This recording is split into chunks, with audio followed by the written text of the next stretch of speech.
Thanks, Jermaine, for that quick intro. So hi, guys, my name is Simi, and I'm going to introduce our next speaker, who is Kelly Holmes.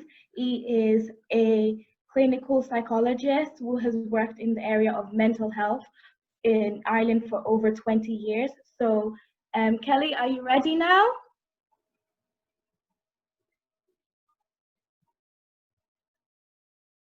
Hello? Hi, Kelly, can you hear us? Yes. Perfect. I can hear you this time. Hey, sorry, I'd just like to apologise to everybody that I didn't realise that no one could actually hear me, so I was talking away to myself here for about 10 or 15 minutes. But anyway, we're all sorted now. I'm just on my iPhone now, so hopefully it's a lot better. Yes, it's perfect now. Thank you very much for your patience.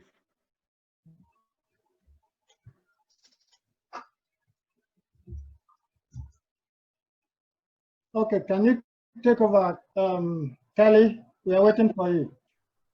Okay, rightio. Thank you there.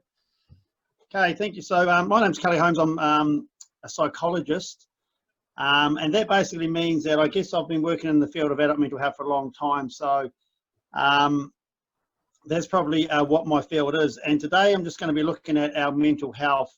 And I guess that I think to start off with is often when people say, you know, when they talk about mental health and they're asking themselves, well, what do they want from it? A lot of the time people say to me, I want to feel happy, I want to feel content the whole time. But that is an impossible thing to happen, okay? The reason why that is an impossible thing is that because as humans, we are emotional creatures, okay? That means that we experience a whole range of emotions, okay? So some of the main emotions you might know would be sadness or happiness or anger or anxiety or guilt, or even what your previous speaker said, Mr. Roberts, he said interest. Interest is actually an emotion, and it's probably the most important emotion because it's probably what's helped us to evolve as humankind. So I guess what I'm saying is as humans, we are designed to experience all of these emotions, okay? And we may experience some of these emotions in a week, we may experience some of them over a day. I'll give you an example. If you lost your pet, or someone said something mean to you,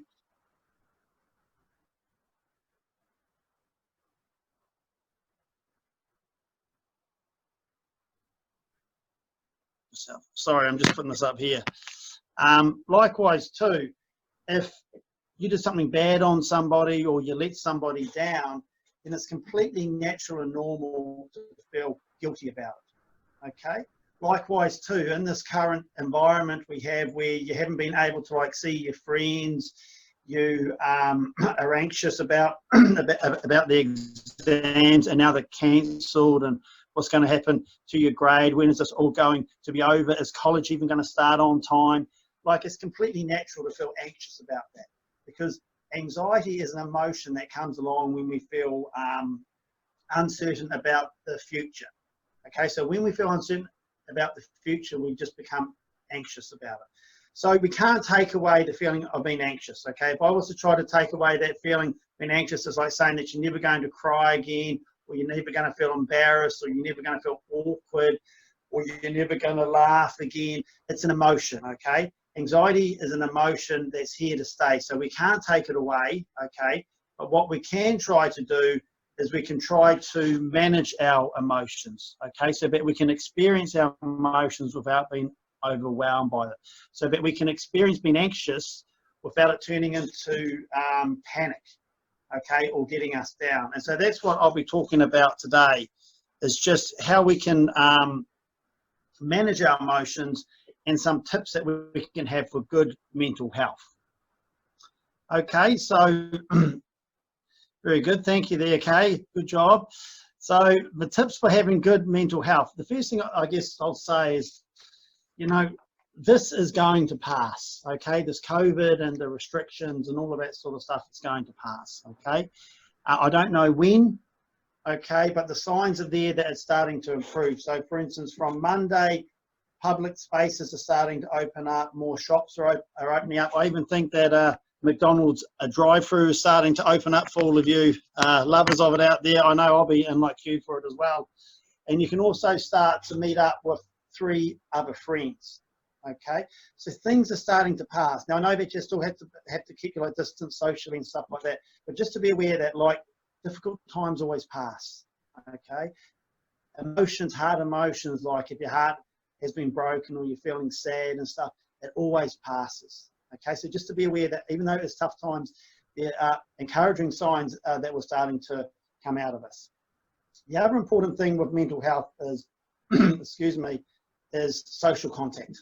Okay, so keeping in contact with your friends and family is very important. And what's great now is that we have the media now where we can look at things like Zoom and WhatsApp. The one I've been getting on is House Party. And it's great. So do keep in contact with your people on a regular basis with friends and family. And from Monday, you'll be able to meet up with about 3 other people. So take advantage of that. Okay. And when you do meet with people as well, don't just talk about the things that make you worried or the things that make you scared or the bad news, you know. Make sure that when you meet up with people, you talk about everyday stuff as well, like movies you might have watched or music that you're into or who you caught up with. And what that concept is called problem-free talk, okay? And what tends to happen a lot, say, with the patients who I work with is when I see them and I say, how are things going? They just rattle off negative. Oh, this has happened. I've never met one person yet in 20 years of working who's improved by telling me how bad things are, okay? People improve when they start to notice, you know what, even though I'm having a bad day, there's still some other stuff that's happening around. So it's about having that like balance, that sure, we can talk about our like problems, but you know what, it's also good to talk about other stuff too.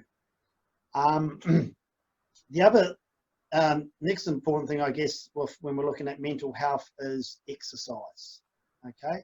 They did a survey of doctors in America there, and they asked the doctors in America, they said, if you could put anything into a pill, okay, anything, what would it be to help with physical health and mental health? And all the doctors, and I agree, they said exercise, okay? If we could make a pill that could do the same, that people would exercise, that's just how important exercise is for your mental health and your physical health. So during these times, during lockdown, and we're in our restrictions and stuff like that, make sure you get out every day, okay? And if you can get out in the morning's best, okay? Because I don't know if you've ever noticed it, excuse me, but the longer you stay in bed, the less energy you actually have and the harder it is to actually face things. If you get up in the morning, you have some sort of routine and you get out for a brief walk or for 20 minutes, that's good. That's good. It just, I have a saying, energy breeds energy. And when you're out and about, you don't have to overdo it. You don't have to be there trying to break land speed records or zooming around the park or any of that kind of stuff. Just get out there, have a walk, take your time, and that's fine. And it doesn't even have to, you know, as I always said, it's always good to get outside, but even if you can inside, if you can exercise like, you know, like dancing. Loads of people love dancing, and my daughter's had me on this app called Just Dance Now. So if there's that special move, that dance move that you want to pull off to impress your friends, now's the time to like practice it. So if you can make the exercise fun and exciting and all of that stuff as well, then that's good too. The other, I guess the next point I was going to talk about there really is connect to the world or stay in the moment. Sorry, I just have to flip back from screen to screen to make sure I'm on track. Yep. So this, what do we mean by connect to the world or stay in the moment? There's this concept of mindfulness, and you've all probably heard, I see it around everywhere, being mindful of things.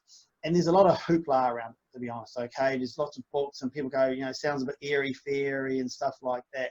But basically what being mindfulness is about, it's about being able to use all of your senses to describe what is happening right now. That's all it is. And by senses, I mean your eyesight, your hearing, your touch, your feel, your taste. And that's all it is. It's just using all of your senses to describe what is happening right now. I'll give you an example of that. If you were, say, going for a walk, okay, so you go for a walk, and then when you're going for a walk, though, you're inside your like head the whole time. Okay, oh, who have I offended today? Have I said the wrong thing? What did somebody say to me? What were they getting at when they said that? what problems have I got? I've got money problems. When is the COVID-19 going to pass? You see how you're going for your walk, but you're not getting the benefit of it because you're in your mind too much. Okay, being mindful, the example I would use in was that you go on that same walk, but you go on it the next day, and the next day you go out, but this time you use your mind to start to describe what's happening. Okay, so some of the things that you might do to describe it is that you might start to notice the birds chirping. Okay, you might see the wind coming through the trees. You might smell the grass, you know. You might feel the warmth of the sun on your skin. Now, I know that's hard on Ireland because it isn't sunny the whole time, but it has been the last couple of weeks. You feel that sun on your actual skin. That's your mind, okay? And do you see how the benefit of a walk is a lot better when you just use your senses and describe what is happening right now? And that's all it is, okay? And people do it because you get a benefit from it. A lot of sports stars use it too. So any of you people out there who are into sports, like Brian O'Driscoll, the rugby player, he used to say that when he was playing rugby, his only thought was catch that ball. Okay, the ball's coming, catch that ball, make that tackle. If his mind started to wander to the crowd or the result or winning the Six Nations Championship, then he wasn't as effective in that moment. Okay, our mind is a very powerful thing. It's a task manager. It does what we tell it to do. If I drop this pen on the table, my mind tells me to pick up that pen. It does what you tell it to do. If you use your mind to beat yourself up with it, okay, to point out all of the things that are wrong with you, your mind will not only beat you up about it, it will go to the future and tell you every other thing that you're going to stuff up. So sometimes in order to get control of our mind back, we need to just, use it in a different way and use it just to focus on what's happening around it. You know what? I'm going to sit here. I'm going to try to listen to 3 or 4 noises.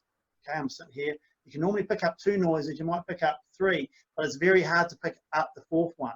Or I'm going to use my mind. I'm just going to notice the warmth of the sun, or I'm going to say if I'm listening to music, I'm really going to feel that beat. So that's all it is. Okay, and the reason why people do it is because it makes things more enjoyable, but it's tricky. Okay, so if you ever find yourself going to try it, only do it for 5 seconds or 10 seconds at a time, because we're not often used to using our brain just to describe things. Okay, so the other point, I guess, which is important is lifestyle. And this is stuff that you probably all know about, but the first one is to try and eat on a regular basis. Okay, so that's your breakfast, lunch, and dinner. Mental health loves routine. Okay, now you know that you're meant to eat like good stuff, the vegetables and the fruit and all of that kind of stuff, but treat yourself too. You're allowed to have the light treat, but everything for treat is in moderation. Okay, the other thing about lifestyle I'll touch on is alcohol and drugs. Now, I don't know if any of you drink at all, but just to bear in mind that with alcohol, that there's been a 44% increase in alcohol sales during the restriction. And if people are drinking, just to be aware that alcohol can make things worse. Well, alcohol and the hangovers can make things worse, and it can make you feel more isolated. Drugs, okay, you probably heard about drugs and stuff like that, is just to let you know kind of the negative side effects of drugs. Is I obviously work in adult mental health, so I deal a lot with cases like psychosis or schizophrenia. That's where people, they don't know what's real anymore. They may hear voices or think that they're someone else who they're not. Of the 15 young people who came into our service last year, 14 of them had been smoking cannabis. Okay, so just to let you know that be careful of what you put into your bodies. Okay, because it can have a big effect, and I guess I see that firsthand. The other thing just on lifestyle, is sleep. Okay, sleep is probably the most important thing for our mental health. Okay, if you take me now, and if you kept me awake for 4 or 5 days, so every time I went to fall asleep, if you woke me up, okay, after 4 or 5 days, it may even be sooner, it may only be 2 or 3 days, I'm going to start to hear things that aren't there. I'm going to start to read into things or see things that aren't quite there. I might have a suspicious mind about stuff. Okay, so you see how you sleep. If that goes, it affects everything, because your sleep is your body's natural way of healing itself and to refresh the mind. And the best thing about sleep is once again routine. Mental health loves a routine. Okay, so the best thing about sleep is getting up is maybe going to bed at roughly the same time and getting up the same time in the morning. The reason why we get up in the morning is so important is that we have a thing called an internal body clock. Okay, this is set to a 24-hour cycle and it's reset by light. Now this body clock, the best way to describe is that, have you ever gone to set your alarm, say for 8 o'clock in the morning, and then at 7:58 you wake up, or 7:59 you wake up? That's your body clock telling you when to wake up. And this is what we use to help us with sleep and to keep us awake. And that's reset by getting up at the same time in the morning. Now, if you do what my teenage stepdaughters are at the moment, they're going to bed about 3 or 4, okay, and then sleeping all day and then getting up at 2. The problem with that, that's called a reverse sleep cycle. The problem with that is that messes up your whole sleep, okay, especially if you start to nap during the evening time as well. So sleep responds well to routine, okay, especially getting up at the same time in the morning. The other thing to be careful, obviously, with sleep is that a lot now with our phones, we have blue lights coming from, or we have bright lights, or a thing called artificial blue light that comes from our phone, our tablets, our laptops. And that, when you put that on at night, that can stimulate your brain, okay? So your brain and your body associates darkness with starting to relax and calm down and go to sleep. So when you start throwing that blue light or artificial light start to stimulate your brain, that can affect your sleep. So, you know, power down that kind of stuff maybe 2-3 hours before you go to sleep, okay? That's just all going to help with your actual sleep. So I think the next slide there I had for some other tips was social media. Okay. Now, social media is great, isn't it? I was, I'll say about 2 years ago, I was going back home to New Zealand, and just to catch up with family and friends and stuff like that. And I was in a cafe in Ireland in Dublin. So for those of you who don't know it, basically this is the Earth, Ireland's here, and New Zealand, my hometown, is here. Okay, so we're literally halfway around the world. If you drilled a hole through the Earth, you end up 40 miles south of where I was born. So they're literally halfway around from each other. I was in a cafe in Dublin. I texted my friends and family, said, look, I'll be back over here in 2 weeks. Let's have a barbecue.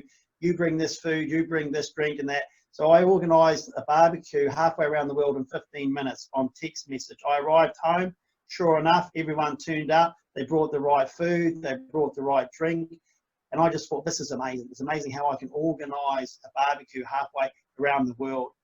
And so I think it's great, but it comes with a catch, okay? The pitfalls with social media is that if you're on it too long, or if you're just on it because you're bored, or if you find that when you're on it the whole time you're comparing yourself to others, you're getting jealous, you're getting envious, or you're just feeling angry or down about it, then you have to try to put a limit on it, okay? They did a survey in the UK in 2017 where they interviewed 1,500 young adults aged 14 to 24 years.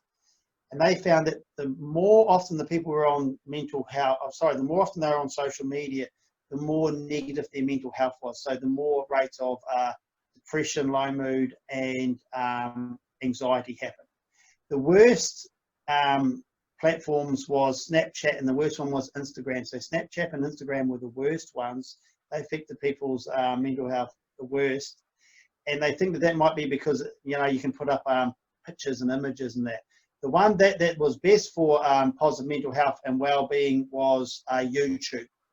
Okay, so even that, so obviously it's good to have a limit, but even likewise you can mix it up sometimes as well. If you're on the Snapchat too long, you can go back into YouTube because it's better for your mental health.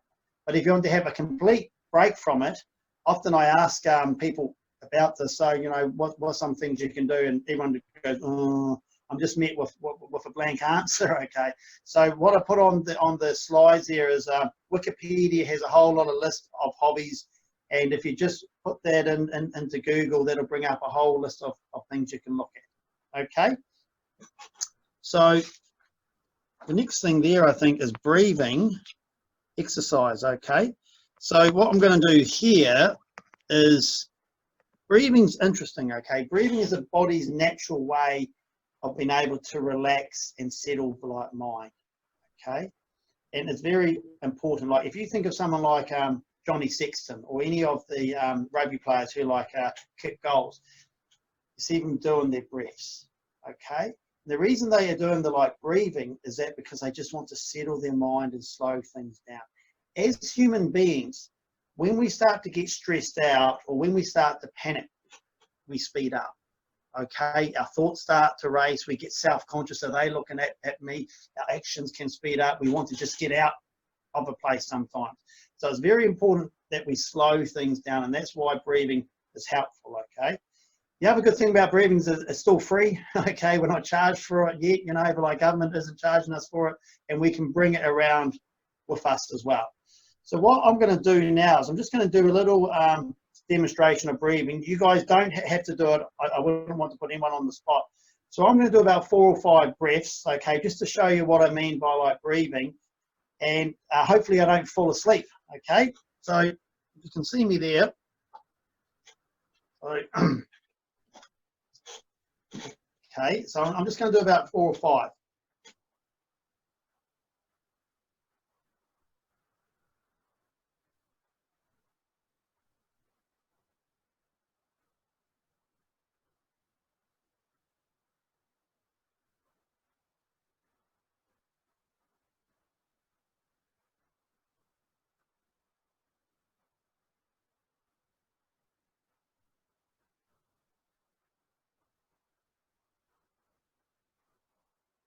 Okay, right. So I'll just talk a little bit about that.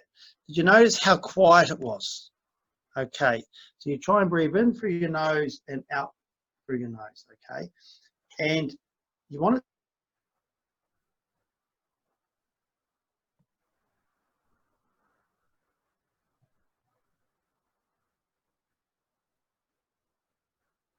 to be, I probably wonder where I am. But anyway, the thing is that with the breathing is that you want it to be quiet. If you can hear your breath going through your nose and you're breathing too hard, and what you want to do is you want to bring your breath down into your stomach, into your belly, and as you breathe out, your stomach goes, as you breathe in, sorry, your stomach goes out, and as you breathe out, your stomach goes in. As you breathe in, stomach goes out, and as I breathe out, my stomach comes in. The reason why that is important is because it actually carries the breath all the way down, okay? And the important thing about breathing is that it isn't for everyone, but I've met a lot of people who have found it really, really good. And the reason why it's important is because it just slows you down, okay? In this modern world, with speed the whole time, and all it does, it just slows it down and it gets you to focus your brain onto something else. A lot of males actually find this good. So the important thing is when you practice the breathing is do it when you're feeling calm. Okay, often when people practice doing the breathing, they do it when they're feeling anxious or panicky or stressed. They go, oh, it's useless, it doesn't work. The problem with that is that you're trying to do it at a too hard a point. It's like learning to drive. If you learn to drive, you don't learn to drive on the highways during rush hour. You learn to drive on the parking spaces or the quiet streets. It's the same thing with the breathing. Practice it when you're feeling calm, okay? The other thing is that when you are doing it, don't get too caught up in is my right hand or my left hand, you know, what way is it meant to go? I'm more interested in the fact that you have 5 minutes, maybe twice a day, where you just stop and you just slow down, okay? And when you do it, don't expect too much. Don't expect to be a Buddhist monk or anything like that. Just say to yourself, I'm going to give it a go twice a day over a couple of weeks, and I'm just going to see if I get anything from it. And I've given you an example there, I think, on the slides is a diaphragmatic breathing demonstration from Michigan Medicine. If you type that into YouTube, there's a lady there who'll be able to show you how to do it. It's just something worth trying, you know. As I said, it isn't for everybody, but a lot of people who I do it with has found it useful. The other final thing to talk about, the tip for mental health, is helping others. Okay, when we help others, we feel better about ourselves, we feel good about ourselves. Opening a door, giving someone a compliment, saying thank you, offering to carry something for like somebody, it all makes us feel better. It makes us feel good in ourselves. Now, I'm not saying going out there to start offering to like do chores for your parents. Doing chores is never fun. But the point is that when we're nice and when we're good to other people, it just makes us feel good about ourselves. And that's often overlooked in like mental health. That, you know, people will like talk about strategies and exercise and stuff, which is important. But when you help other people, it makes you feel good about yourself. So I'm just looking here in the summary now. So I'll just go to the next slide. So yeah, just with summary, it's completely natural and normal. I know to feel anxious at the moment. Okay, so that's what I talked about earlier. That because we're in uncertain times, it's completely natural and normal to feel anxious because we don't know how things are, and anxiety is just one of those emotions that happens when we feel uncertain. But this will pass. It's starting to pass. The signs are there, and you know, we're starting to come out of this, which is good. Okay. The important thing is to keep in contact socially with people and to get out of the house every day. Because what happens to me, or what I tend to notice with people who we have probably, or people who struggle the most, is that when things start to become hard for people, they can start to isolate. They withdraw into their room, they stop seeing friends, they stop leaving the house, they stop doing the interests. And when you withdraw, everything becomes harder. So it's always important to like keep in contact with people and keep out of the house, especially during the tough times when you're not feeling the best. Now, if you need some additional supports, I've just written down here on the next slide there is here's just some numbers and stuff of people. I think just on the next slide there, Kay, would that be able to come up? I'll go through them anyway, even if the numbers aren't coming up on the screen. So one of the things we have is, oh, there they go, is Spun Out. So this is stuff you probably know. This is a website set up for information for people aged 16 to 25 and has information on everything about schooling, employment, physical and mental health, and they also have a supportive tech service. Samaritans is there as well. It isn't for everybody because they're not really offer too much advice, but if you want to talk to somebody or you need to talk to somebody, that's them and their number there. Jigsaw is a place where they do counselling on mental health for people, one-on-one counselling for ages 12 to 25 years. And I think at the moment we're going to shift to online counselling. And the last one is Peter House. That's for if things are getting very severe for you, if you're having thoughts of suicide or if you're self-harming, and they're a good service to contact. They have a lot of places open across Ireland, and most of their referrals are for people in their teenage years, so and in the early 20s. So they're very well used to dealing with people such as yourself and your age range. And always just to say, my viewers, always seek help sooner rather than later. The sooner you can see people, the better the outcome in. And people improve. Okay, that's what's great about my job. I've been doing it for 20 years. People, I see the vast majority of people improve. And so, you know, always get help if you need it. And with your mental health, don't overcomplicate it. It's the simple things that actually work, like those simple things that I talked about earlier. So that's the presentation. I hope you enjoyed it. And if you've got any questions, feel free to fire away.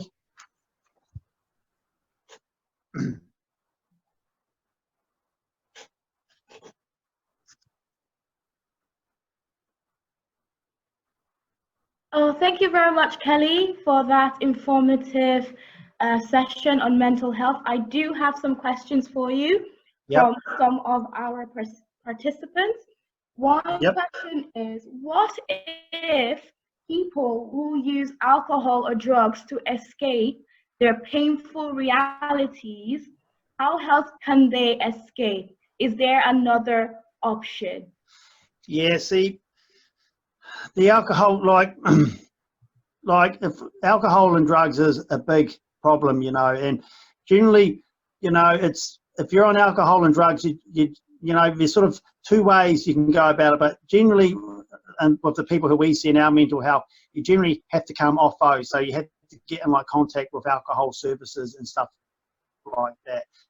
People can still stay on it and they can manage their mental health, but you've got to be, you know, in mental health, you've got to look at the full picture.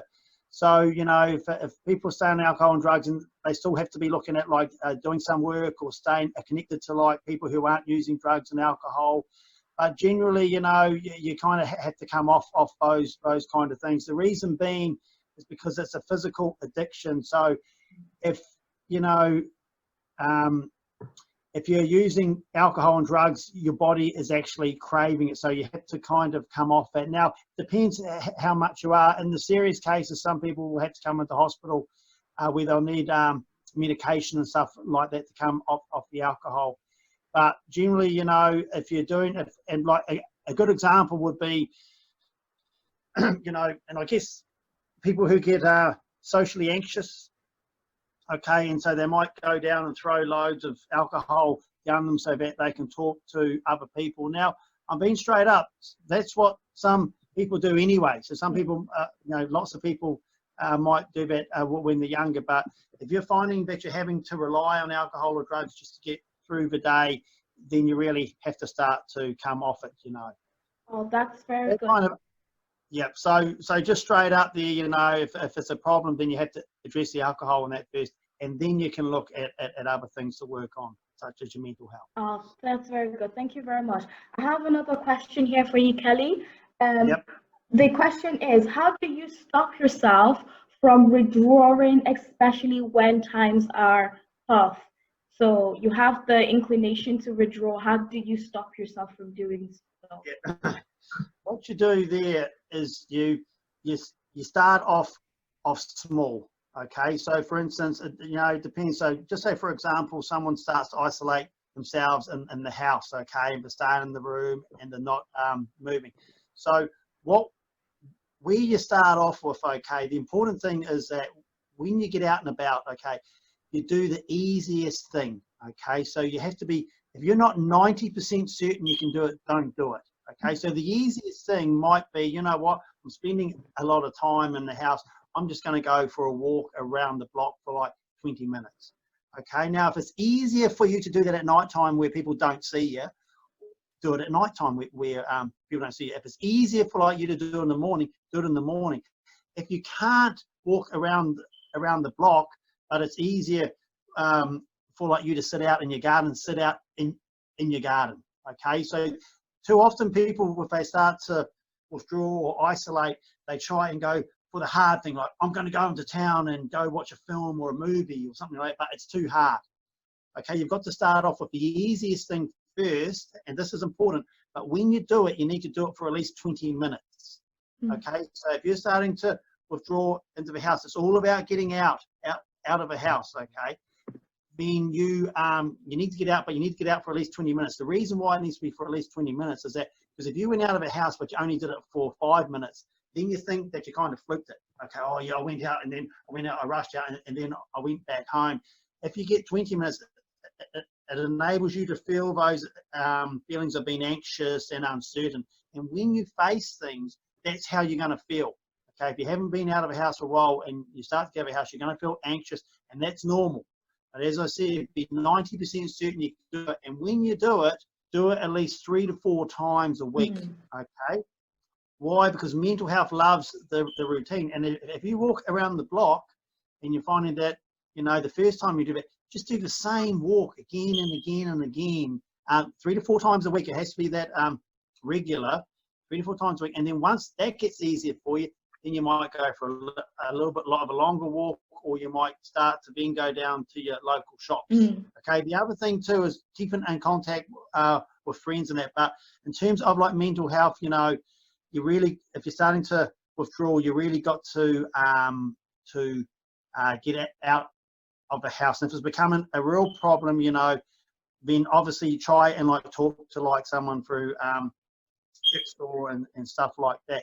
And just to add to that point is that I would say that the most the 3 biggest causes of mental health that I see is, number 1 is lack of sleep. Okay, so as I said earlier, if you're not sleeping for 4 or 5 nights, you're going to know about it. The second one is isolation. Okay, so people start to have problems and they start to isolate themselves.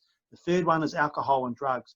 I put isolation above alcohol and like drugs. Okay, that's how like bad it is. So if you're starting to isolate, try and get yourself out. Do things you're 90% certain of. Okay, keep in contact with friends and stuff like that. If that's not working, then look at like maybe trying to get some help through some of those numbers and that. But lots of people have that. That's almost like the human way of trying to manage mental health. As things are getting tough, I'm going to isolate. Like, get yourself out there, make it easy for yourself. I have a saying, go down the path of least resistance. You're 90% certain you can do something, go and do it for 20 minutes and then do that 3 to 4 times. Once you get used to that, add in something else. That's great, Kelly. So informative. I have one more question for you, or 2 more, I should say. How can you manage stress with education and your personal life? Okay, so as I said there, managing stress is that, the goal is you are going to get stressed. Okay, so often people think, okay, to manage stress, I'm going to do it and I'm not going to get stressed. Okay, but it's physically impossible to do that. Stress and anxiety is something that comes along when we think something's going to be hard or a challenge for us. Okay, so for example, if you were going to do the exams, now I know the exams are off, so most of you are probably feeling good about it because you don't actually have to sit an exam now, but I bet you if you were going to go sit the exam, you're going to feel stressed. Okay, stress is actually trying to help you there. Okay, because what stress is doing is that when we get stressed, our heart starts to pound, we feel the butterflies in the stomach, our jaws get a bit tense, but that's our body trying to give you the energy to sit through a 3-hour exam. If you weren't stressed and I said to you, okay, you're going to sit down and sit a 3-hour exam, there's no way you would actually do it. So stress is trying to give you the energy to actually sit that exam. So a little bit of stress is good. Where it becomes a problem is when it leads into panic. Okay, and so the way that you deal with a panic, as I said earlier in the talk, is that's when you have to slow things down. When we get panicky, we tend to speed things up. So when you get stressed, that's either where a bit of breathing can help, or sometimes a bit of self-talk, saying, you know what, I'm meant to feel a little bit stressed, but I've got this feelings will pass. Saying to yourself too, that this constant feeling of stress doesn't always hang around. It can pass sometimes as well. So the important thing to bear in mind is a little bit of stress is good, but when it's getting too much, slow yourself down. If you're doing exams and stuff like that, always be organised so that you're not rushing, and just slow it down. Slow things down, your breathing, your movement. Sometimes you have to ground yourself. I feel my feet on the floor here, you can feel my thumb in the seat. Sometimes you just have to ground yourself. So I guess what I'm saying is to be organised, to be prepared, but to accept, you know what, I'm actually meant to feel stressed here because it's going to be a hard thing. And if you find yourself getting too panicky, slow yourself down. And our final question for you, Kelly, no worries, is how can we manage bad thoughts? So when bad thoughts come into our heads, how do we manage that? Do you have any advice on that? Great question. Great question. Okay. I was actually going to talk about this in the seminar, but I thought, you know what, that we wouldn't have had enough time. But so I'm actually glad that someone's asked me the question. There's actually 3 types of thinking. Okay. There's negative thinking. Okay. So some examples of that is I'm useless, I'm a failure, no one likes me, I'm no good, I'm a burden. There's nothing subtle about negative thinking. It gets you, right? And it tends to be short and punchy. Then there is positive thinking, okay, which is, no, I'm a strong person, things will work out, believe in yourself, all of that kind of stuff. The problem with a positive thinking is that if you're feeling down on yourself and beating yourself up, it's too much of a jump. If you're feeling bad and you're feeling terrible and then you're saying, well, I'm a strong person, it doesn't kind of work. Okay, you're only saying it to try to make yourself feel better, and negative thinking is all over that. The third type of thinking, okay, but a lot of people don't know about, it's called neutral thinking. Okay, and neutral thinking is just describing what's around you. So for instance, a neutral thought would be Kelly is talking, or a neutral thought would be the walls are like yellow, okay? Or neutral thinking might be the table is brown, okay? Or I am a person. So it's just describing things, but it's 100% truth, okay? How do you know that Kelly is talking? Because Kelly is talking. How do you know my wallpaper is yellow? Is because it's yellow, okay? So the advantage of neutral thinking is that negative thinking finds it harder to like fight. So the good thing about neutral thinking, okay, if we're going to bring this into your like day, is that just start to note, okay? Well, actually, I'll just start again. What you want to do is you want to put some of this neutral thinking into your head so that the negative thinking isn't there for the whole time.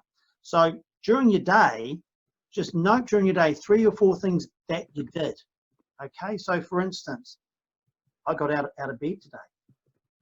Good, put that into your head. I got out of bed today. I got dressed, okay? I got dressed. Now, how do you know you got out of bed? Because I got out of bed, you can't argue that. How do you know that you got dressed? Because you got clothes on, okay?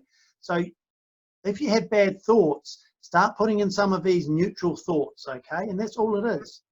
You know, maybe 6 or 7 of these thoughts to say, you know, I got out of bed today, that's it. I got dressed, that's it. I came along to a seminar, that's it. Okay, so sometimes some people, what I do is at the end of each day, I'll get them just to think about 6 or like 7 things that they did over the day. And that's why I said earlier, you have to leave the house. Today, I left the house. So that's it, you just make them a matter of fact, a statement. I got dressed, I got out of bed, I talked to somebody, I did a seminar, okay? And those thoughts, you just put them into your head. You'll still have those negative thoughts floating around, but you're just starting to put these other thoughts into your head. And the other thing, as I said to you earlier, your mind is a task manager. So if you say to yourself, I'm going to notice 3 things that went well or okay, your mind will start to look for 3 things that went well or okay during the day. And when you start looking for things that went well or okay, your mind will start to like look for like more of it. So that's just a concept there, and that's called neutral thinking, that we put different thoughts into our brain to help go against the negative thoughts. So is that kind of okay? But so just if you do something, say, you know what, I got out of bed, job done. I got dressed, job done. That just helps to fight those negative thoughts. The other thing I'll just add on that there is I have this other strategy called call it for what it is. So just say you're going to meet up with friends and you're going out for, you know, to catch up, and you're thinking, oh, no one likes me, or do I sound like an idiot, or who's going to like, you know, do they really like me? That's your negative mind getting away from you. So call it for what it is. It's just state the facts. I'm going to talk to my friends. That's it. I'm having a meal. I'm talking to friends. I'm at a talk. That's it. So all of it, insecurities, you know, do people like me? How am I getting along? Do I sound like an idiot? That's your negative mind jumping on it. So sometimes just bring it back to, you know what, I'm just talking to friends. That's it. That kind of sound okay? I didn't want to get into it. Yes, that's very good. Thank you very much for that informative presentation and for answering our questions. So we're going to go on to our next portion. Okay, no worries. Thanks very much, Kelly. Okay, take care, guys.